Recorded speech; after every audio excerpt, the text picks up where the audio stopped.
भाजप सरकारची सत्तेची 11 वर्ष पूर्ण झाल्याच्या आनंदात ठिकठिकाणी पत्रकार परिषदांचे आयोजन करण्यात येत आहे।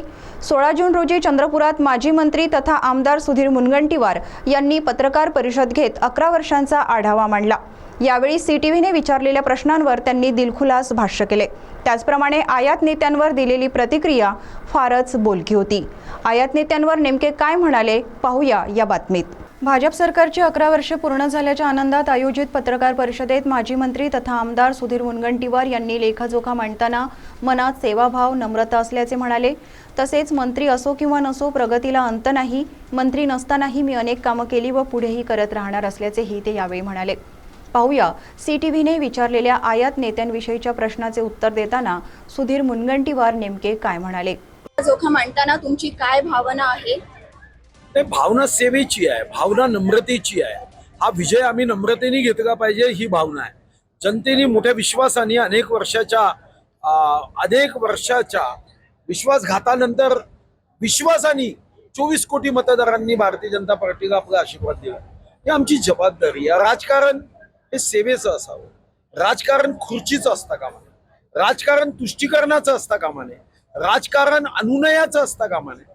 राजकारण भारत माता की जय म्हणत आमचा देश हा प्रगतीच्या मार्गावर सब समाज को साथ लिए हमको है आगे बढ़ना, पथ का अंतिम लक्ष्य नहीं है सिंहासन पर चढ़ते जाना, सब समाज को साथ लिए हमको है आगे बढ़ना या भावनेचं असलं पाहिजे। आणि माननीय मोदीजींनी सबका साथ सबका विश्वास सबका विकास हा भाव घेऊन त्यांनी जे काम सुरू केलं आहे, मला वाटतं की 11 वर्ष हे नम्रतेने जनतेचा लेखाजोखा देत जनतेच्या मनात हा भाव पोचवण्याचा आहे की तुम्ही दिलेला आशीर्वाद हा आम्ही विकासाचं प्रगतीचं दालन हे वेगाने पुढे जावं यासाठी आम्ही करतो। पण 11 वर्षाचा लेखाजोखा मांडण्यासाठी जी पत्रकार परिषद सगळीकडे आयोजित करावी लागते आहे ती गरज का भासली? जशी आपण अभ्यास केल्यावर परीक्षा द्यावी लागते। विद्यार्थी काय असं म्हणेल का मी तर पुस्तक वाचली आता परीक्षा देत नाही, असं आहे। पत्रकार परिषदेचं आयोजन यासाठी करावं लागतं की कुठं पत्रकार बंधूंच्या माध्यमातून वंचित दुर्बल समाज यांच्यापर्यंत ही माहिती पोहोचली पाहिजे की हा देश तुमचा आहे, हा देश कोणी जातीचा धर्माचा नाही आहे, हा देश या भारत मातेच्या प्रत्येक सुपुत्राचा आहे आणि हा तुमचा अधिकार आहे। हा अधिकार काय आहे हे या माध्यमातून ज्या योजना आहेत त्यांच्यापर्यंत पोहोचाव्यात या दृष्टीने पत्रकार परिषद। तुम्ही अर्थमंत्री होता आणि वनमंत्री देखील होता, तर तुमच्या कार्यकाळात काही तुमची कामं अपूर्ण राहिली आहेत का आणि पुढे तुमचा काय मानस आहे? असं आहे की कोणताही देश असेल आणि कोणताही पक्ष असेल, कोणताही व्यक्ती असेल, शेवटी ही प्रगती अगं काही अंत थोडी आहे। अनेक कामं करायची असतात, पुढच्या 5 वर्षात पुन्हा कामं करायची असतात, अन्यथा सर्वच कामं आता संपली, आता निवडणूक आयोगात शटर बंद करा असं कधी होतं का? मंत्री नसताना काही आव्हानं येतात? नाही, मंत्री नसताना मला आव्हानं येत नाही, कारण माझ्याकडे विधानसभेचे आयुध आहे। विधानसभेच्या आयुधाच्या माध्यमातून मी निश्चितपणे गोरगरीब जनतेचे प्रश्न सोडवण्यासाठी पूर्ण शक्ती गावतो। आणि या अगोदर 15 वर्ष मी कुठं मंत्री होतो तेव्हाही तर मी प्रश्न सोडवायचोच ना।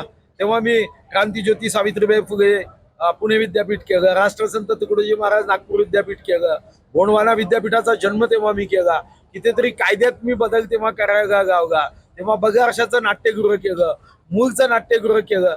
तर सरकार असेल थोडं वेगाने करता येतं, मंत्री असेल अजून थोडं वेगाने करता येतं, आणि आमदार असेल म्हणून काही वेग थोडा कमी होतो, कामं कमी होतो। आता तुम्ही चंद्रपूर जिल्ह्यासाठी काही अपूर्ण कामं राहिली आहेत का? हो आहे, मोठी यादी आहे, अपूर्ण कामाची मोठी यादी आहे। त्याच्यावर मी आता लक्ष देतो आहे आणि मी एकेका विषयाचं पूर्ण अभ्यास करून त्या माध्यमातून ही कामं पूर्ण व्हावी। कारण मला स्वतःला वाटतं की माननीय मोदीजींनी जे घोषित केलं ते 1 डिस्ट्रिक्ट 1 प्रॉडक्ट, त्यामध्ये आम्ही आता अजून खूप मागे आहोत। आम्ही या जिल्ह्यामध्ये शैक्षणिक क्षेत्रामध्ये नवीन तंत्रज्ञान, मी फ्लाइंग क्लब सुरू केला, मी कृषी महाविद्यालय सुरू केलं, मी SNDT युनिव्हर्सिटीचं मोठं सेंटर उभं करतोय। आता काही लोकांना ते पोटात दुखतं, त्याच्यापाशी माझ्यापाशी उपाय नाही आहे। मी पंजाब नॅशनल बँकेच्या माध्यमातून 15 कोटीचं जयपूरपाशी मोठं सेंटर आपण उभं करतोय। स्वर्गीय सुषमा स्वराज यांच्या नावाने स्किल डेव्हलपमेंट एक आता मोठं सेंटर तयार केलं आहे, ज्याचं उद्घाटन खरं तर या महिन्यात करायचं होतं, पण त्याला 1-2 महिने लागेल। कॅन्सर हॉस्पिटल केलं, मेडिकल कॉलेज केलं, आता मी मेडिकल कॉलेज सोबत नर्सिंग फिजिओथेरपी याच्या मागे मी लागलो आहे। मी ESICचं हॉस्पिटल मला 100 बेडेड मंजूर आहे, ते मला पूर्ण करायचं आहे, त्याचं काम मी सुरू केलं आहे.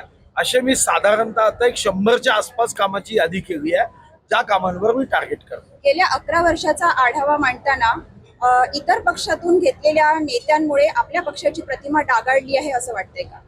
याच्यावर मी काही व्यक्त करणार नाही. ते आमच्या नेत्यांनी त्याचं आकलन करायचं आहे की याच्यावर काय त्यांनी आकलन करायचं.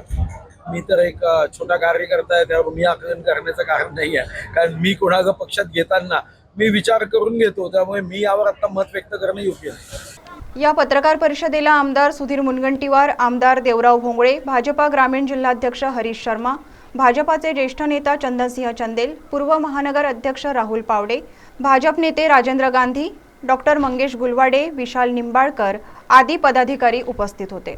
CTV चंद्रपूरसाठी वैभव रुयारकरची रिपोर्ट.